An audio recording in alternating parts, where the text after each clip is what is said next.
എൻ്റെ കൂടെ നിൽക്കുന്ന എൻ്റെ വിദ്യാർത്ഥികളിൽ ഒരാൾ ഓടി വന്നിട്ട് എന്നോട് പറഞ്ഞു, ഉസ്താദേ നമ്മളെ മൈമാക്ക മരണപ്പെട്ടു എന്ന് പറഞ്ഞു. ഞാൻ ചോദിച്ചു, ഏത് മൈമാക്ക? ഖബറ് കുത്തുന്ന മൈമാക്ക എന്ന് പറഞ്ഞു. ഞാൻ ചോദിച്ചു, ഖബറ് കുത്തുന്ന മൈമാക്ക?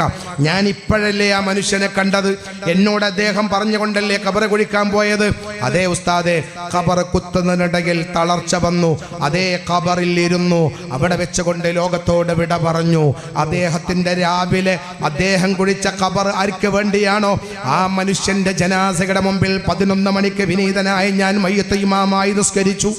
11 മണിക്ക് ഇമാമായി ഞാൻ നിസ്കരിക്കുന്ന മനുഷ്യനെ ഖബർ കുഴിച്ച സഹോദരൻ, ആ സഹോദരന്റെ മയ്യത്ത് വൈകുന്നേരമായപ്പോൾ അതേ ജനാസയുടെ മുമ്പിൽ വെച്ച് വിനീതനായി ഞാൻ നിസ്കരിച്ചു. ഞാൻ പറയുന്നതിന്റെ യുവാക്കളെ, രക്ഷിതാക്കളെ, ദഫ്മുട്ടുകളും രസങ്ങളും ആനന്ദങ്ങളും സന്തോഷങ്ങളും ഒക്കെ തകൃതമായി ലോകത്ത് നടന്നുകൊണ്ടിരിക്കുമ്പോഴും നമ്മൾ മറക്കാതെ സൂക്ഷിക്കേണ്ട ഒരു കാര്യമുണ്ട്. ഖാലിഖായ റബ്ബ് ഏത് സമയത്താണ് തിരിച്ചു വിളിക്കുക എന്ന് നമുക്കറിയില്ല എന്ന യാഥാർത്ഥ്യം മറക്കാതെ ജീവിക്കേണ്ടവരാണ് ഞാനും നിങ്ങളും. അഭിവന്ദനായ സുഹൃത്ത് എന്നോട് വർഷങ്ങൾക്ക് മുമ്പ് ഞാൻ പാടത്ത് പള്ളികളുടെ അടുത്ത് പ്രഭാഷണം നടത്തിയത് പറഞ്ഞു.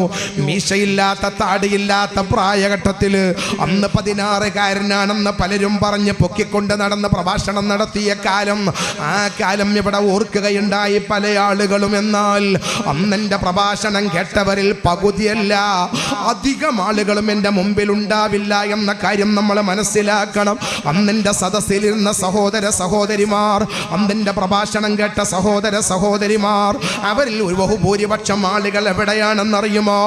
എൻ്റെ ഉമ്മമാരെ, രക്ഷിതാക്കളെ, ഇനി ഒരു പ്രഭാഷണം കേൾക്കാൻ ഈ നാട്ടിലേക്ക് വരാത്ത വിധം ലാ ഇലാഹ ഇല്ലല്ലാഹ് എന്ന തൗഹീദിന്റെ വചനം ചൊല്ലി നമ്മുടെ നാട്ടിലെ ഖബർസ്ഥാനിലേക്ക് ഞാനും നിങ്ങളും യാത്ര പറഞ്ഞേച്ചിരിക്കുകയാണ്. ഇനി അവരെ പ്രഭാഷണം കേൾക്കാൻ ഇവിടെ വരില്ല. 10 മാസം നമ്മെ ഗർഭം ചുമന്ന നമ്മളെ പൊന്നുമ്മ, ചോര നീരാക്കി നമ്മളെ വളർത്തിയ നമ്മളെ പൊന്ന് പിതാവ്, ആ മാതാവും പിതാവും ഇന്ന് എവിടെയാണെന്ന് ചിന്തിച്ചിട്ടുണ്ടോ നിങ്ങളൊക്കെ? നമ്മളെ ഭാര്യമാരനുഭവിച്ച ഒരു സുഖവും അവരാസ്വദിച്ചിട്ടില്ല. നമ്മളെ സഹോദരിമാരനുഭവിച്ച ഒരു ആനന്ദങ്ങളും അവരാസ്വദിച്ചിട്ടില്ല. അവർക്ക് ഇടിക്കാൻ ഒരലാണ്, മെഷീൻ നമ്മൾ വാങ്ങിക്കൊടുത്തിട്ടില്ല. അരക്കാനുള്ള സാമഗ്രികൾ നമ്മൾ വാങ്ങിക്കൊടുത്തില്ല. അവർക്ക് അലക്കാനോ ഇടിക്കാനോ ആവശ്യമായ വസ്തുക്കളോ വസ്ത്രങ്ങൾ അലക്കാനോ മെഷീന് വാങ്ങിക്കൊടുക്കാതെ രാവും പകലും ഉറക്കില്ലാതെ പാവങ്ങളായി എന്നെയും നിങ്ങളെയും പോറ്റാൻ ഉറക്കില്ലാതെ കഷ്ടപ്പെട്ട് നമ്മളെ ഉമ്മാനെ മറക്കാൻ കഴിയുമോ? നമ്മളെ പൊന്നുപ്പാനെ മറക്കാൻ കഴിയുമോ?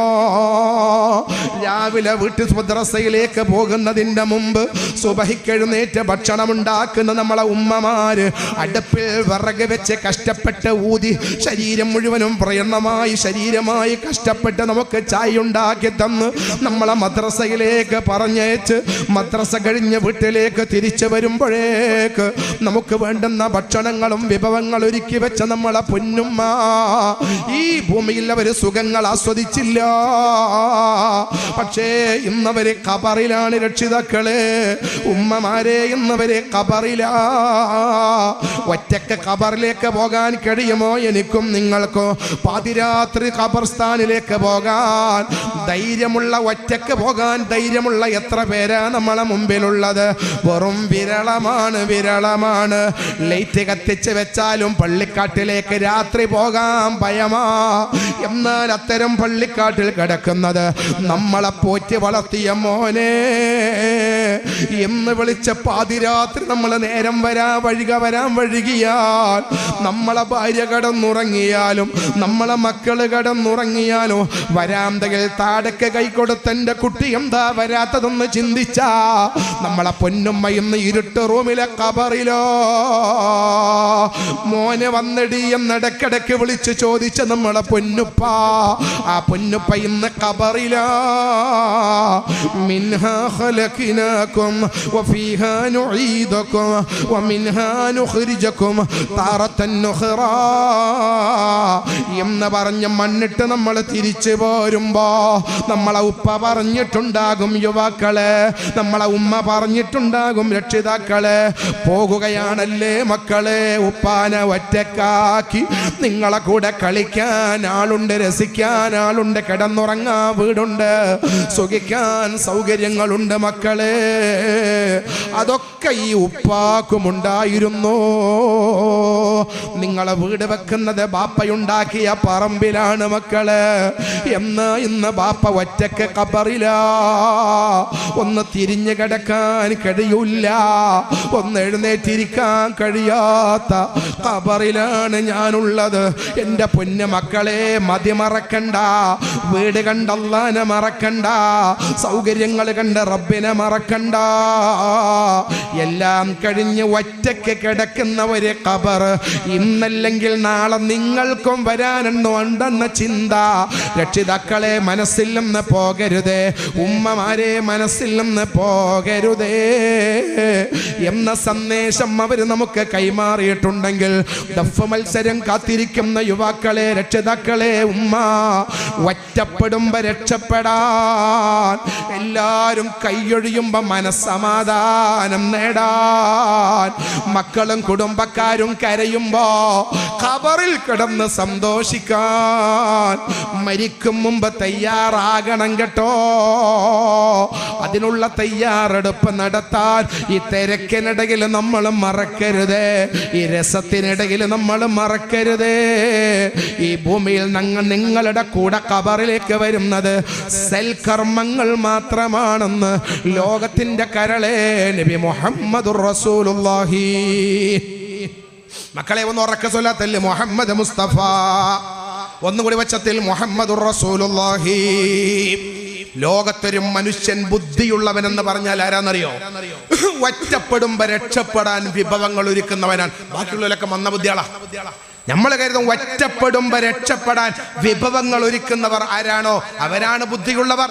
ഈ ദുന്യാവിന്റെ സുഖത്തിൽ മതിമറക്കുന്നവരല്ല, ദുന്യാവിന്റെ ആനന്ദത്തിൽ അള്ളാഹുവിനെ മറക്കുന്നവരല്ല. ഞാനൊരു മനുഷ്യനെ പരിചയപ്പെടുത്തട്ടെ യുവാക്കളെ, മറക്കാൻ കഴിയാത്ത ഒരു മഹാമനീഷി, മഹാനായ എല്ലാ രാഷ്ട്രീയക്കാരും ഒരുപോലെ ആദരിച്ച, എല്ലാ മതത്തിന്റെ അനുയായികളും ഒരുപോലെ ബഹുമാനിച്ച, എല്ലാ മനുഷ്യരും ഒരുപോലെ സ്നേഹിച്ച ഒരു മഹാമനുഷ്യൻ. അതാണ് ഈ അടുത്ത കാലത്ത് നമ്മളോട് വിട പറഞ്ഞ പാണക്കാട്ട് ആറ്റപ്പൂവ് പാണക്കാട് സയ്യിദ് ഹൈദർ അലി ശിഹാബ് തങ്ങൾ. അല്ലാഹുവേ ഉഖറവിയായ ദറജ ഉയർത്തണേ അല്ലാ.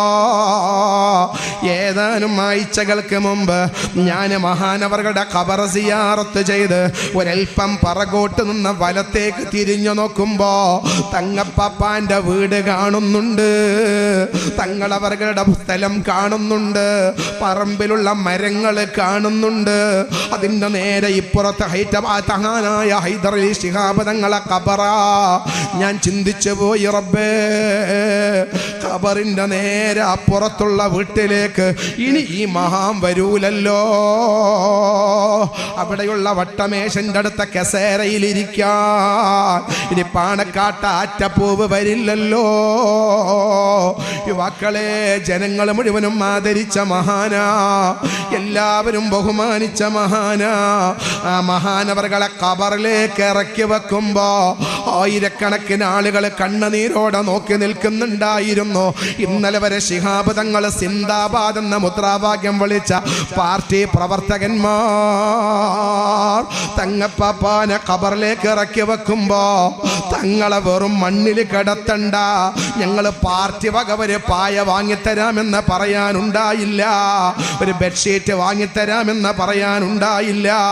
മഹാനായ തങ്ങളെ കിടത്തിയത് വെറും മണ്ണില.